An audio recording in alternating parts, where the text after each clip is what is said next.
దివి నుంచి భూకి దిగి వచ్చిన దివ్యాత్మ స్వరూపులందరికీ కూడా ఆత్మ ప్రణామాలు. ముందుగా మన జగద్గురు బ్రహ్మర్షి పితామహ పత్రిజీ గారికి, అమ్మ స్వర్ణమాల మేడంకు ఆత్మ ప్రణామాలు. గురువుగారికి, గురువుగారైన సదానంద యోగీశ్వర్ల వారికి ఆత్మ ప్రణామాలు. నిత్యం ప్రతిరోజు మనకు ధ్యానాన్ని, ఆత్మజ్ఞానాన్ని అందిస్తున్న మునిబాబు సార్కి, సుగుణ మేడంకు ఆత్మ ప్రణామాలు. ఆత్మ ప్రణామాలు ఫ్రెండ్స్. మనం స్వాధ్యాయనంలో భాగంగా సీతాయనం అనే బుక్కును చదువుకున్నాము. ఇప్పుడు ఆత్మాయనం అనే బుక్కును చదువుకుంటున్నాము. నిన్నటి ఆత్మాయనంలో ఇక్కడ భూలోకంలో ఉన్న సినిమా డైరెక్టర్లు కానీ, చిత్రకారులు కానీ, వాళ్ళు ఈ మరణానంతరము ఆత్మస్వరూప రూపంలో పైతలాలకు వెళ్ళినప్పుడు అక్కడ అద్భుతమైన చిత్రాలను గీయటం కానీ, అద్భుతంగా కుంచెలు అవి రంగులు ఏవి వాడకుండా ఒక కర్ర స్టిక్ ద్వారా వాళ్ళు చిత్రాలు చిత్రిస్తారని చెప్పి నేను చదువుకోవటం జరిగింది. అలాగే డైరెక్టర్లు, సినిమా డైరెక్టర్లు కూడా అక్కడ సెట్టింగ్లన్నీ కూడా వాళ్ళ ఊహాజనితంగా అద్భుతంగా సృష్టిస్తారని, వాటితో వాళ్ళు ఆనందంగా ఇక్కడ అయితే వాళ్ళు నిర్మాణం చేయలేకపోయారో అవన్నీ అక్కడ నిర్మిస్తూ ఉంటారని చెప్పి మనం చదువుకోవటం జరిగింది. ఇప్పుడు అక్కడి నుంచి మనం చదువుకున్నాము. హాస్టల్ పదార్థం ద్రవ స్థాయిలో ఉంటుంది కాబట్టి ఆలోచనలకు ప్రతిస్పందిస్తూ ఉంటుంది. అక్కడ హాస్టల్ పదార్థంను ఎక్కువ సాంద్రత ద్రవ రూపంలో ఉంటుంది. అంటే ఘన పదార్థాలు ఏవి ఉండవు అక్కడ. ఇక్కడ మనకి శరీరం ఉంది కాబట్టి ఈ శరీర పోషణ కోసం అన్ని కూడా మనం ఘన పదార్థాలు తీసుకుంటూ ఉంటాము.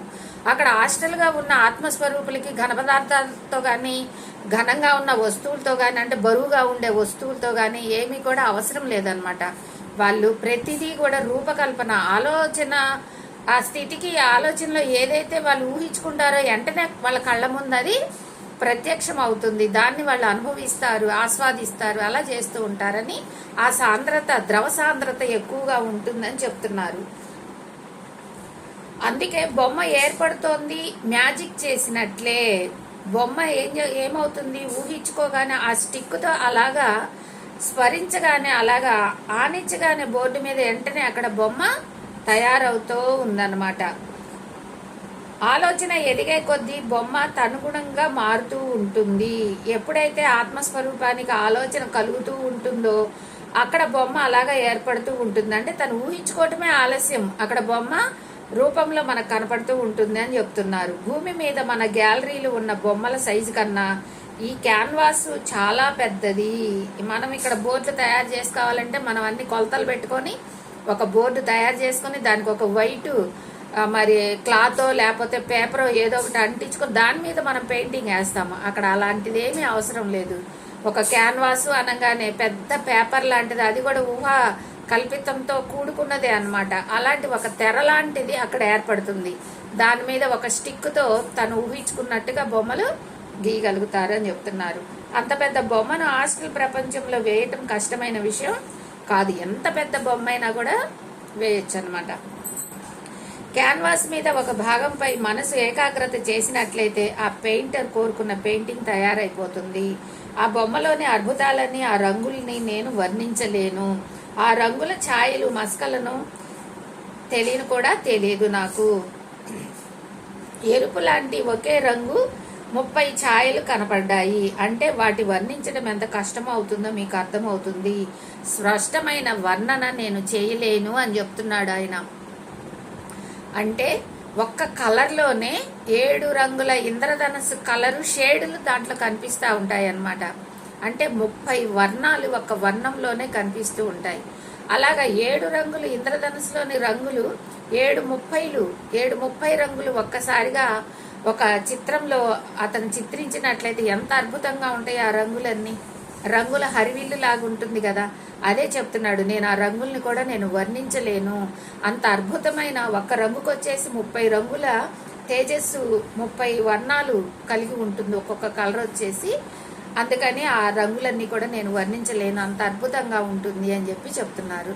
గతంలో గొప్ప పెయింటర్స్గా జన్మ తీసుకొని ఇప్పుడు ఇంకా హాస్టల్ ప్రపంచంలో ఉన్న వాళ్ళు ఈ తలంలోనే ఉన్నారు. మరి గొప్ప గొప్ప పెయింటర్స్ ఉన్నారు మన భూలోకంలో. వాళ్ళంతా మరణించిన తర్వాత ఏం చేస్తారంటే అక్కడ పైలోకాల్లో అద్భుతంగా చిత్రాలు గీస్తూ ఆనందిస్తూ ఉన్నారంట. ఇంకా అక్కడ స్థిరంగా ఉన్న వాళ్ళు చాలా మంది ఉన్నారంట. తమ మనసుల్లోని భావాలను పెయింటింగుల రూపంలో సృష్టిస్తూనే ఉన్నారు. అలా ఒకవైపు చేస్తూనే మరోవైపు అదే సమయంలో ఎవరైతే వినటానికి చూడటానికి సుముఖంగా ఉన్నారో వాళ్లకు నేర్పుతూ ఉన్నారు. వాళ్ళు గీయటమే కాదు, ఇంకా నేర్పించేది కూడా ఉంది అని అక్కడ తెలుపుతున్నారన్నమాట. ఎవరైతే ఆ పెయింటింగ్స్ మీద ఇంట్రెస్ట్గా ఉన్న ఆత్మలు పైకి వెళ్తాయో అలాంటి వారికి ఆ పెయింటింగ్స్ నేర్పిస్తూ కూడా ఉంటారని చెప్తున్నారు. పెద్ద బొమ్మ తయారు చేయటానికి కేవలం కొన్ని గంటలు మాత్రమే పడుతుంది. ఎంత పెద్ద బొమ్మ అయినా కూడా కొన్ని గంటల్లోనే వాళ్ళు అక్కడ తయారు చేస్తారంట. తరచూ ఈ చిత్రకారులు ఒక పెద్ద బొమ్మ లాంటిది పూర్తవగానే మరొకటి మొదలు పెట్టేస్తుంటారు. అప్పుడు నేను అడిగాను, ఆ ఆర్టిస్ట్ తన ఆలోచనలకు ఆ క్యాన్వాస్ మీద నుంచి మళ్లించగానే అది మాయమైపోతుందా? మరి ఆయనకి డౌట్ వచ్చింది. ఈ డౌట్ మనకు కూడా వస్తుంది. ఇప్పుడు క్యాన్వాస్ మీద స్టిక్ పెట్టి బొమ్మని చిత్రీకరించాడు. అది ఎలాగా? తన ఆలోచనల ప్రకారం ఆడ స్టిక్ అక్కడ ఆనించగానే బొమ్మ వచ్చిందన్నారు. ఆ ఆలోచన ఆగిపోగానే ఆ బొమ్మ కూడా పోతుందా? ఆ డౌట్ మనకి వచ్చింది కదా. ఇదే డౌట్ ఆయనకు కూడా వచ్చిందంట. అదే అడిగాడంట, మరి ఆలోచన ఆగిపోతే బొమ్మ కూడా ఆగిపోతుందా అని. లేదు, ఎవరైనా దాని వైపు చూస్తున్నంతసేపు అది అలానే ఉంటుంది. ఇది ఇంకా అద్భుతం. ఆ బొమ్మ ఎప్పుడు ఆగిపోతుందంటే ఎవరు చూడకపోతే కరిగిపోతుందంట. ఇది ఇంకా అద్భుతంగా ఉందన్నమాట. ఎవరైనా ఆ బొమ్మ కలిసి చూస్తూ ఉన్నట్టయితే ఆ బొమ్మ అలానే ఉంటుందంట. అలా ఎవరు చూడకుండా అందరు చూడటం అయిపోయి పక్కకి తిప్పుకున్నారనుకో, అప్పుడు ఆ బొమ్మ కరిగిపోతుందని చెప్తున్నారు. హాస్టల్ పదార్థంతో ఒక్కసారి ఒక బొమ్మ సృష్టించిన తర్వాత ఏ ఒక్కరి ఆలోచన మీద దాని మీద ఉన్నా ఆ ఆలోచన ఉన్నంత వరకు అది అలానే ఉంటుంది.